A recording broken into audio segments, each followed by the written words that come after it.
Jaylen, after Jason fouled out, when you the main guy out there, what was your mentality? What were you thinking when you saw him foul?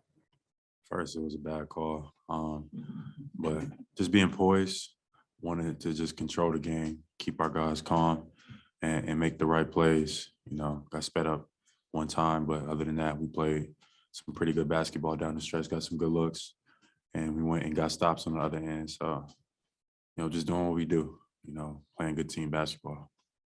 Just tell me what this is like. I mean, obviously you didn't get to compete last year in last year's playoffs. To do it in this fashion, a sweep, and for you to sort of be a part of that, close it out with Jason Tatum on the bench. Just tell me what all that was like, and of course, looking ahead to the second round.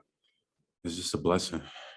That's all I can say, really, especially after, you know, missing last year, having to watch this series and stuff like that, wanting to be out there. There was times where I was just shaking because I wanted to be out there and help my team, and especially playoffs is just it's the best time of the year. You know, the basketball intensity raises, you know, and I love the playoffs. So having to watch last year was tough for me, but just being here, same time of the year against the same team, against a team that I had to watch and being able to come out on top, it's just a blessing, to be honest. You guys, looking back now, you guys' decision to play for the second seed, just how beneficial was that, and just how much did that just set a tone of what you were going for? It's important, man, just to maintain who you are. And we wasn't worried about, and we're not worried about anyone else. It's all about us trying to be the best team that we can possibly be. And I think if we come out ready to play and compete, it's just one of the best teams in basketball, the best team in basketball. So we feel confident, we feel strong against anybody. And, you know, we're going to come to play every single game. Ime said he went to you guys about that and said that that was his feeling.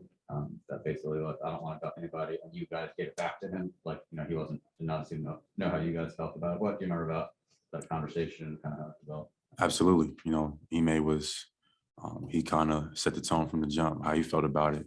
But it was pretty cool for a coach to include us as a unit, you know, in that decision making, you know, and stuff like that. And we all came to the conclusion that, look, man, if we want to do something special, ain't no shortcuts, and ain't no, you know, trying to manipulate or ducking.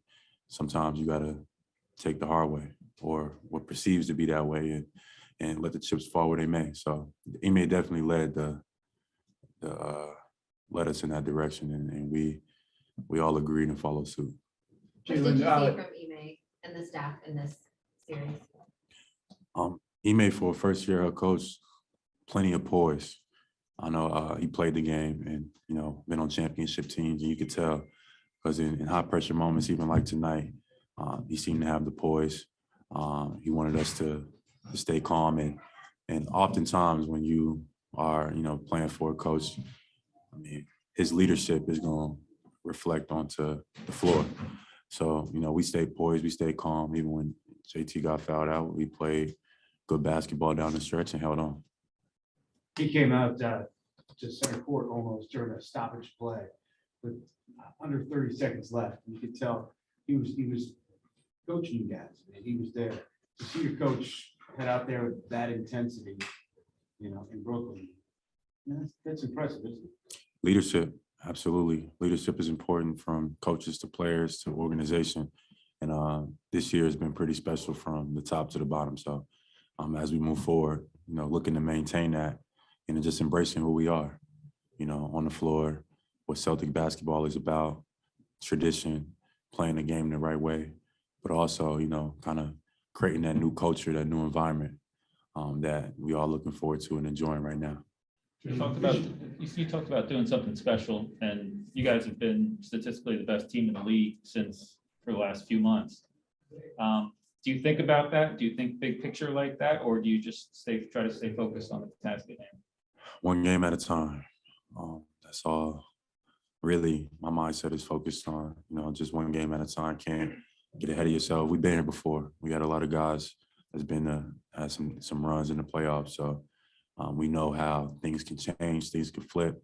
Your mindset is key, you know, coming in, being ready to play. Every single game tonight was a closeout game, which is the hardest thing to win in basketball, you know, especially against guys like that. All the pressure was on us. For us to finish and execute was big, you know. That's big for the confidence of our group, big for the mindset.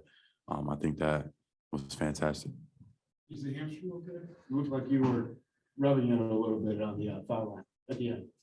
Yeah, it's all right. It's okay. You get the rebounds, 22 seconds left. Katie misses a free throw. It's a 2-point game. Top play.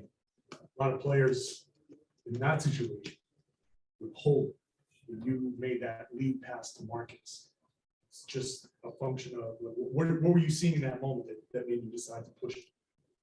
I seen that nobody was at the rim. Everybody was kind of up, kind of looking like he just missed the free throw. Marcus was open. It really was a dangerous pass. I really probably shouldn't have threw that, but ended up working out.